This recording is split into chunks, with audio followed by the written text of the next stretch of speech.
Hello, Warrior fans, and welcome to the Warrior Week in Review. I'm your host, Lucas DeGarmo. In the studio with me tonight, Cody Rondo, Leah Lexon, and Josh Overbeck. We're going to start right now with Winona State men's basketball. A tough weekend for Winona State men's basketball. They dropped a tough road game to Bemidji State up in Bemidji. Final score 88-66, and it was a game in which Winona State did not play their best, to say the least.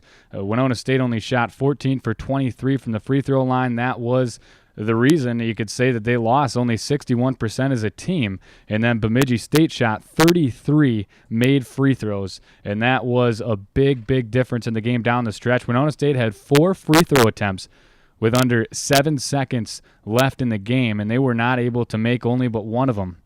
If they made, just a few more free throws in that game, they would be on the other side of things, and they would have gotten a W. It was a tough game for Winona State. Leading the way for the Warriors, Ben Fisher had 25 points. He was 9 of 14 from the floor, 3 of 6 from the three-point line, 4 of 6 from the free throw line. David Johnson, a mental block for free throws right now for him. He missed a few free throws in the Augustana loss a couple of weeks ago, and now 4 of 7 against Bemidji State from the free throw line, and a couple of those came at the end of the game. Max Hintz, he hasn't played a lot all year. In fact, he was a spark in this game off the bench. He played 25 minutes, well more than he's ever played in his career here at Winona State. He shot 4 of 10 from the floor, 4 of 8 from the three-point line. Ended up getting 14 points, 4 rebounds, and 1 assist. And like I said, 25 minutes, but he had 2 free throws with 0.4 of a second remaining, and he missed the first one down 2, so he had to miss the second one on purpose, and he actually hit the rim and got a good bounce and got his own rebound and got fouled again, but a controversial call saying that it was an illegal free throw, which talking with the coaches, I don't think it was an illegal free throw. They had their chances anyways. Winona State had plenty of chances to win the game in the last 10 minutes, and they just could not convert free throws and could not stop Bemidji State defensively. On the other side of things, Lance Rongstad, a freshman, maybe a lock for Freshman Player of the Year in the NSIC. He was 7 of 12 from the floor, 2 of 4 from beyond the arc, 13 of 15 from the free throw line, ended with 29 points. Guy had a phenomenal game. Winona State right now, after that loss, still at 4th in the conference because Mary and Concordia also lost on Saturday night. So Winona State, with an 11-7 conference record, is still at 4th behind Mankato, St. Cloud, and Augustana. Remember, we still play St. Cloud next Saturday night at home. We already won the first meeting at St. Cloud to start the conference season, so that is going to be a big game. But right now, Winona State is rooting against Mary and Concordia St. Paul in all games. Looking at the regional rankings from last week, Mesa State, the number 1 team, dropped 2 games, 1 at Adams State, and Winona State fans know Adams State. They came here over winter break. Winona State played a horrible game, but still beat them pretty easily. They were leading the entire game. Well, Mesa State, the number 1 team in the region, lost to the Grizzlies, and then lost the next night at Fort Lewis, who's a good team, and it's a tough road game, but because they lost both those games, I really think Mesa State is going to drop in the regional rankings. Mankato will officially surpass them. Mankato only had 1 game. They beat Southwest, but look at Mankato's remaining games. Augustana at home, and then at Mary, where Mary's only lost 1 home game all season. So Mankato's got a tough stretch the rest of the way. St. Cloud State was at the 3 spot. They only had 1 game against Crookston. They won, if you can believe that. Concordia St. Paul, they still have. St. Cloud does. And then they play, of course, at Winona State, as I mentioned. Augie lost their first game this past weekend at Mary and then beat Northern in Aberdeen, South Dakota. And Augustana still has at Mankato left. So a lot of teams in the top part of the rankings have some tough games left. Metro State split this past weekend from the RMAC. They were at the 5th spot in the Central region. They beat Chadron State and then lost to Nebraska Kearney, who has a losing record. So that was 1 spot ahead of Winona State. Now, if Winona State would have beat Bemidji State, I would have thought that the Warriors were a lock to move up to the 5. But because they lost to Bemidji State, Winona State might drop below New Mexico Highlands and probably guaranteed below Fort Lewis, because Fort Lewis beat Western State, and then, like I said, they beat Mesa State. So I think Fort Lewis is going to pass Winona State. New Mexico Highlands, Winona State's a toss-up for 7th. I think Winona State will either be 7th or 8th come Wednesday when the regional rankings come out. And Winona State, they were in great position, and they're lucky they got help from Concordia St. Paul and the University of Mary by losing. But Winona State, I think Wednesday night's game, hosting Upper Iowa here at McCowan Gymnasium, without question is a must-win. You absolutely have to have it because St. Cloud State comes in here Saturday night, and you can't assume you're going to beat the Huskies. I mean, they're a great basketball team, and they're playing a completely different brand of basketball than which they were back at the beginning of the season. They're a better team than that, and I think Winona State's a better team as well, but just inconsistent, and I think that's why, they dropped to Northern at home and Bemidji on the road. They got swept by Bemidji State. I failed to mention that. That's tough when you get swept by a team that's in that bottom half of the conference. That's it for Winona State men's, and now going on to the Winona State women's team. They played very well against Bemidji State and ended up beating the Beavers 78-67. Anna Wartz had a career night, 6 for 14 from the floor, 4 for 7 from the three-point line. She had a double-double, 18 points, 11 rebounds, played all 40 minutes, and she's been a little banged up with some leg injuries. I mean, we go to these hotels on the road trip, she's going up and down stairs in a boot. She's wearing a boot on her ankle. She played 40 minutes in a collegiate basketball game. That's what kind of player Anna Wartz is. She knows that, she's a senior. She doesn't have a lot of basketball left, so she wants to give it 110% every time out there, and that's exactly what she did. Only Wartz's second career double-double as a Winona State Warrior, so you know how special that night was because she's had a lot of special games here at Winona State. As I mentioned, the Warriors won 78-67. They played a great basketball game, and I talked to head coach Scott Ballard after the game.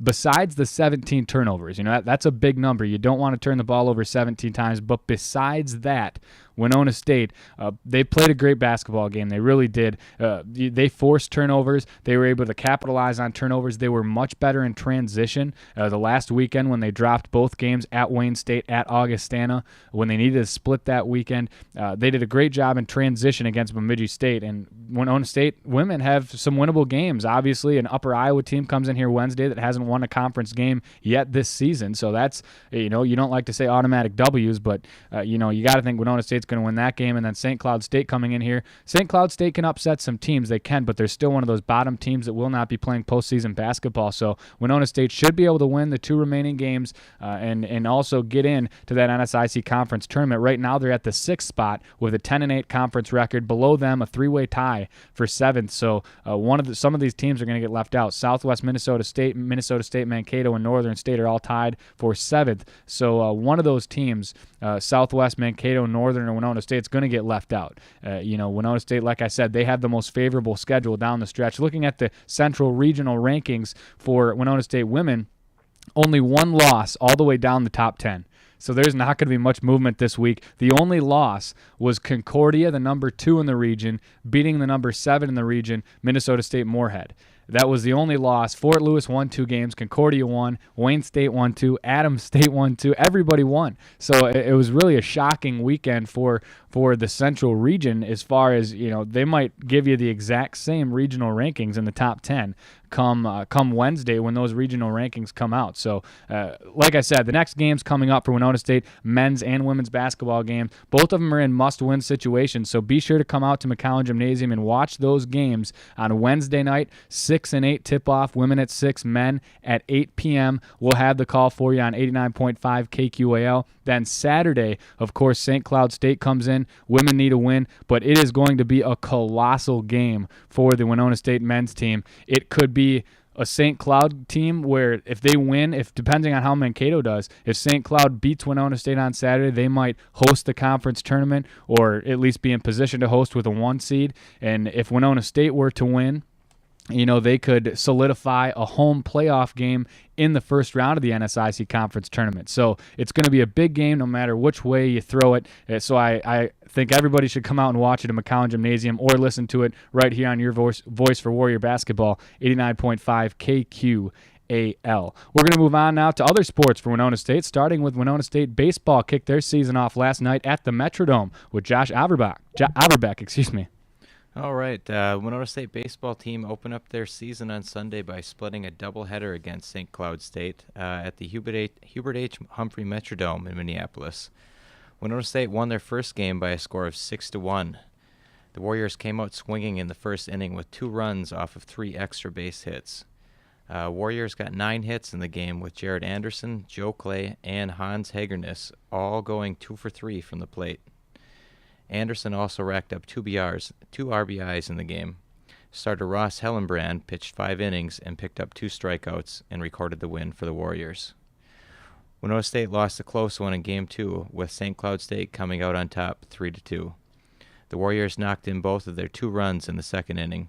John McGee led off the inning with a solo homer to right field, and the Warriors scored again with Joe Clay scoring from second base off a single to right center from Jamie Soik, making it 2-0 for the Warriors. But the Huskies answered with a run in the third and then scoring 2 more in the 6th inning. Starting pitcher Tony Mueller got 5 strikeouts in 5 innings and a no decision, with Jim Kovacs picking up the loss for the Warriors. Joe Clay went a combined 4 for 6 at the plate this weekend for the Warriors. Upcoming games, the Warrior baseball team plays another doubleheader next weekend at the Metrodome versus Wayne State before traveling to Florida over spring break. Game 1 will be at 12:15 p.m. on Friday afternoon, and the first pitch of Game 2 is scheduled at 7:30 a.m. on Saturday morning.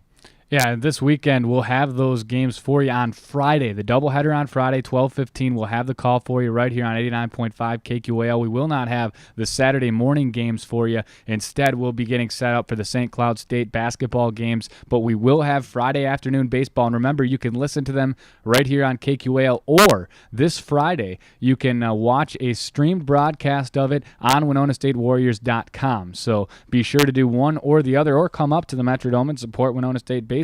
I actually, when I was doing the basketball section, Steve Carley caught up with assistant coach Tom Brown. I'm going to play that interview for you right now before we move on to gymnastics, women's track and field, and women's tennis. Here is Coach Brown. 17-8 overall, 13-8 in conference play. How has the season gone so far, in your opinion? Steve, season so far at 17-8, it's a pretty good season, but we still have a lot of season left. We want to make a deep run into the conference tournament, get into that regional, and hopefully win 3 games in the regional, make it to the Elite 8. The season so far, we've had ups and downs. We've had some young players playing, so hopefully they've gotten some experience and can play well here down the home stretch. What is the biggest weakness that your team has to improve on to make a deep run in conference tournament or possibly the regional tournament?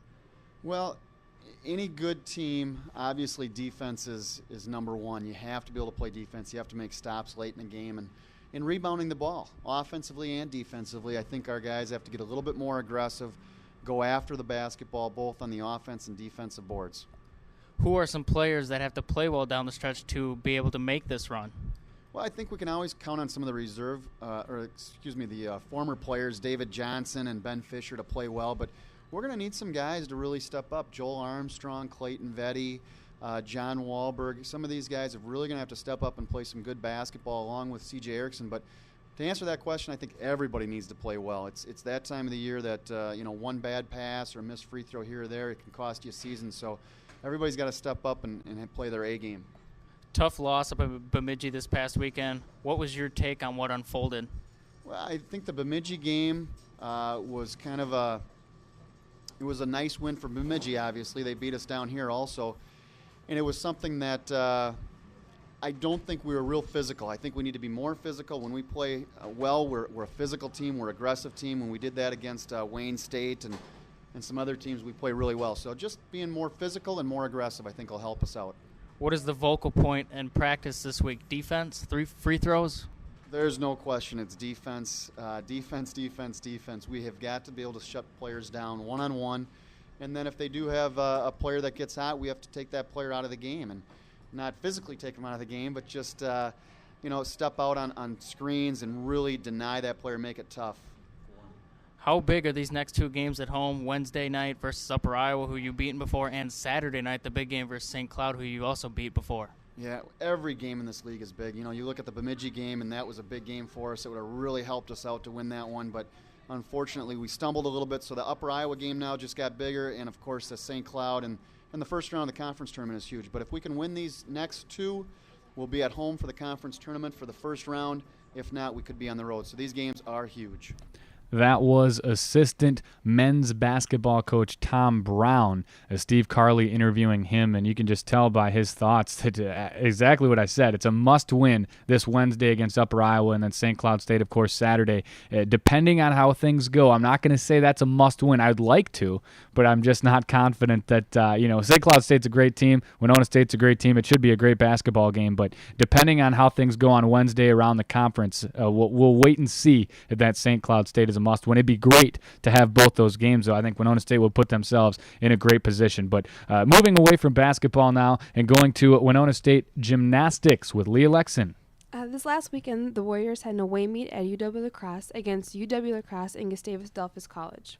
The Warriors came in second with a score of 178.150, just behind La Crosse that had a score of 181.775, and Gustavus came in third with a score of 165.425. Carolyn Juski led the girls on the vault with a score of 9.350.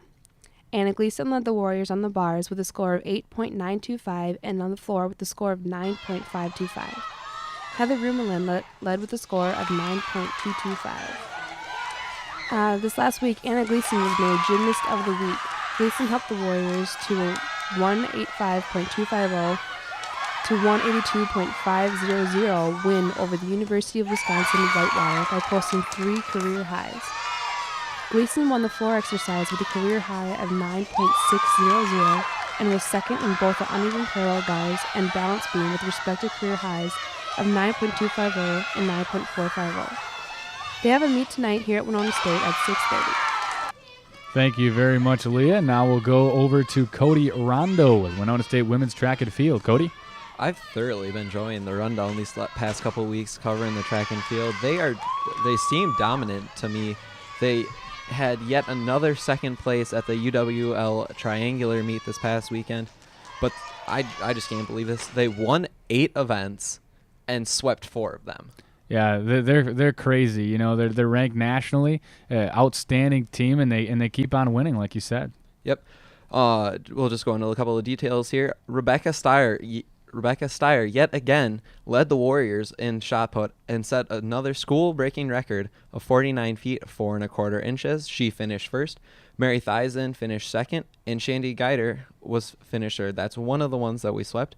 The Warriors also swept the 20-pound weight class for shot put, with Steyer in first again with a 56-foot 9 1/4 throw, which is a provisional mark. Theisen finished second in that one as well, and rounding out for the Warriors was Crystal Lonning. In the 55-meter dash, Caitlin Dine set another school record and another provisional mark at 7.14 seconds. Kelly Shaw also won her event, which was a 40-meter dash, with a time of 57.31 seconds, which is another provisional mark for the Warriors.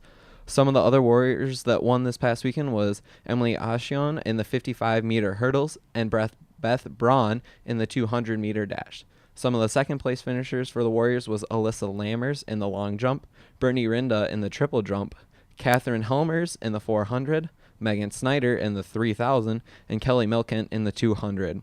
Third-place finishers for the Warriors was Kale Johnson in the high jump, Lindsay Derby in the 55-meter hurdles, and Nicole Dransveit in the 200, along with 3 other Warriors who were not listed on the website. The next upcoming meet for the Warriors is going to be the NSIC Indoor Championships, which I really can't wait to see those results and see how they do. So, thank you very much, Cody, and we'll stick with Cody and now go to Winona State women's tennis. This past weekend, the women competed against the University of Minnesota Crookston and demolished them 9-0. Mary Hesterman, who is the number 3 singles for the Warriors, is on a 3-game win streak right now and won 6-0, 6-1, I believe it was. Also, the number 3 doubles team of Addison Adler and Laura Rosling won 8-1 in their meet. They're also on a streak. The next Warriors meet will be against St. Mary's this Saturday, February 27th at St. Mary's, so go out and check that out. I believe it's also blackout this weekend. Blackout breast cancer on Saturday at McCown Gymnasium. Yep, for all 3 events. So far, St. Mary's has lost their only game that they've played that they have recorded on their website, and the Warriors' record is 2-1. Winona State tennis off to a good start. Thanks for listening to the Warrior Week in Review tonight. Be sure to tune in to KQAL on a Wednesday night as the Warrior men and women basketball teams will be hosting Upper Iowa University in the second-to-last home game of the regular season. The women tip off at 6 p.m. with the men at 8 p.m. Come out to McCowan Gymnasium or listen live on your voice for Warrior Basketball 89.5 KQAL. For Cody Rondo, Josh Averbeck, and Leah Lexon, I'm Lucas DeGarmo. Thanks for listening to the Warrior Week in Review.